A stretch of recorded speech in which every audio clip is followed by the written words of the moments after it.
അതിനൊക്കെ ഒരു ഹാപ്പിനെസ് ഉണ്ട് ആൾക്കാർക്ക്. അതായത് ഒരാളുടെ ലൈഫിന് തകർന്നു പോയപ്പോൾ, അല്ലെങ്കിൽ അവൻ്റെ ഭാര്യ ഒളിച്ചോടി എന്നൊക്കെ പറയുമ്പോൾ ഉള്ള ഒരു ഹാപ്പിനെസ്. ഞാൻ ആലോചിക്കുന്നത് ഈ നാട്ടിൽ ചിന്തിക്കുന്നില്ലേ, അവർക്കും നാളുകളിൽ ഇതേപോലെ ഇഷ്യൂ ലൈഫിൽ സംഭവിച്ച് എന്തായിരിക്കുമെന്ന്. ഇവരൊക്കെ പബ്ലിക്കിലുള്ള സെലിബ്രിറ്റി ഫേസുള്ള മുഖങ്ങളാണ്, സോഷ്യൽ മീഡിയയിൽ ആക്റ്റീവായിട്ടുള്ള മുഖങ്ങളാണ് എന്നുള്ളത് കൊണ്ട് ഇവരുടെ ഒളിച്ചോട്ടും ഇവരുടെ പ്രശ്നങ്ങളൊക്കെ അത് കുറച്ചും കൂടി ഒരു മെച്ചുവറായിട്ട് ഈവൻ കമൻറ്റ് ബോക്സും വീഡിയോ ചെയ്യുന്ന ഒരു ഓഡിയൻസും കൂടി എടുക്കണം എന്ന് എനിക്ക് പറയാനുള്ള ഈ വിഷയങ്ങളിൽ. അപ്പോൾ ഈ ഒരു അഖിലൻ ആർ ഡി എന്ന് പറഞ്ഞ വ്യക്തി, ഞാൻ പറഞ്ഞു എനിക്ക് പേഴ്സണലി അറിയുന്ന അഖിലൻ ആർ ഡിയുടെ ലൈഫ് എന്ന് പറയുമ്പോൾ, അല്ലെങ്കിൽ അവൻ എന്തെന്ന് പറയുമ്പോൾ കുറേയൊക്കെ ഇൻസെക്യൂരിറ്റി ഉള്ള, വലിയൊരു ക്രൗഡിലേക്ക് വരാൻ കുറച്ച് മടിയുള്ള അങ്ങനത്തെ ഒരു ക്യാരക്ടറാണ് അഖിലൻ ആർ ഡിയുടെ. എനിക്ക് അറിയാവുന്ന ഒരു ക്യാരക്ടർ. അവൻ അത്ര ലൗഡല്ലാണ്, വളരെ സട്ടിലാണ്. ഓക്കെ, അങ്ങനത്തെ ഒരു വ്യക്തിക്ക് മേ ബി നമ്മൾ എന്താ പറയുക, നമ്മളെ പോലെ വന്ന് എക്സ്പ്രസീവ് ആവണമെന്നില്ല, അല്ലെങ്കിൽ വന്ന് അങ്ങോട്ട് പൊട്ടിത്തെറിക്കണമെന്നില്ല, അങ്ങനെയൊന്നും ഉണ്ടാവില്ല. ചില മനുഷ്യന്മാർ അങ്ങനെയാണ്. അപ്പോൾ അങ്ങനത്തെ ഒരു മനുഷ്യൻ്റെ ലൈഫിൽ ഇങ്ങനത്തെ കാര്യം സംഭവിക്കുമ്പോൾ അത് എത്രത്തോളം അവർ ആ ഒരു മാനസികാവസ്ഥ എന്നുള്ളത് ഞാൻ എങ്ങനെ നിങ്ങൾക്ക് പറഞ്ഞുതരും. ഈ പോലീസ് സ്റ്റേഷനകത്ത് ഈ പെൺകുട്ടി പോയിട്ട് മൊഴി കൊടുത്തപ്പോൾ അഖിലിന് വേറൊരു സ്ത്രീയുമായിട്ട് അല്ലെങ്കിൽ വേറെ റിലേഷൻഷിപ്പ് ഉണ്ടെന്നുള്ള രീതിയിൽ സംസാരിച്ചെന്നുള്ള കമൻറ്റുകൾ കമൻറ്റ് ബോക്സിൽ വരുന്നു.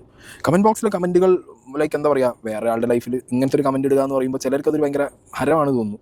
കുറേ അധികം കമൻറ്റുകളുണ്ട്, അതായത് ഈ പെൺകുട്ടിയെ കുറ്റപ്പെടുത്തിയിട്ട്. ഞാൻ ആ കമൻറ്റുകൾ വെക്കുന്നില്ല. ഓക്കെ, ഞാൻ എടുത്ത് ഇവിടെ ചെയ്യാൻ വെച്ചപ്പോൾ വെച്ചു, പക്ഷേ ഞാൻ വെക്കുന്നില്ല. ഇട്ടവന്മാരിട്ട് ഞാനായിട്ട് ഞാൻ എടുത്ത് വെക്കുന്നില്ല.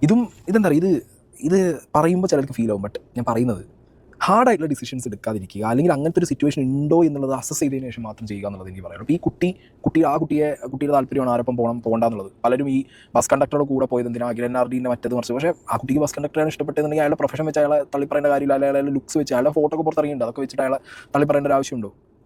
അല്ല, ഞാൻ സീരിയസ് ആയിട്ട് ഇനിയിപ്പോൾ അയാൾക്ക് അറിയുമെന്ന് നമുക്കറിയില്ല ഇത് അഖിലൻ ആർ ഡിയുടെ ഭാര്യ, അല്ലെങ്കിൽ അത് എന്താണെന്നുള്ളത് നമുക്കറിയില്ല. അവർ രണ്ടുപേരും തമ്മിൽ, ആ അഖിലൻ ആർ ഡിയുടെ ഈ മേഘ എന്ന് പറഞ്ഞ കുട്ടി കണ്ടക്ടർ തമ്മിൽ ലൈക്ക് റിലേഷൻ എങ്ങനെയായി, എത്ര ഡെപ്തിലാണ് അത് പോകുന്നത്, അതിനെക്കുറിച്ച് നമുക്കൊരു ഐഡിയ ഇല്ല. ഇവിടെ നിയമപരമായിട്ട് ഡിവോഴ്സ് എന്ന് പറഞ്ഞ സാധനമുണ്ട്. വീട്ടുകാരോട് സംസാരിക്കാം, ഓക്കെ, നിയമപരമായിട്ടുള്ള കാര്യങ്ങൾ സംസാരിച്ച് അതിന് ഏറ്റവും മോസ്റ്റ് റെസ്പെക്ട്ഫുൾ ആയിട്ടുള്ള രീതിയിൽ ഒരു റിലേഷൻ ബന്ധത്തിന് പറ്റില്ല. അല്ലെങ്കിൽ അത്രയും ടോക്സിക് ആയിട്ടുള്ള റിലേഷനോ, അല്ലെങ്കിൽ നിങ്ങൾ തീർന്നു പോകുന്ന റിലേഷനോ നിങ്ങൾ ഓടി രക്ഷപ്പെടുന്നത് നമുക്ക് വീണ്ടും അത് ഡൈജസ്റ്റ് ആവും.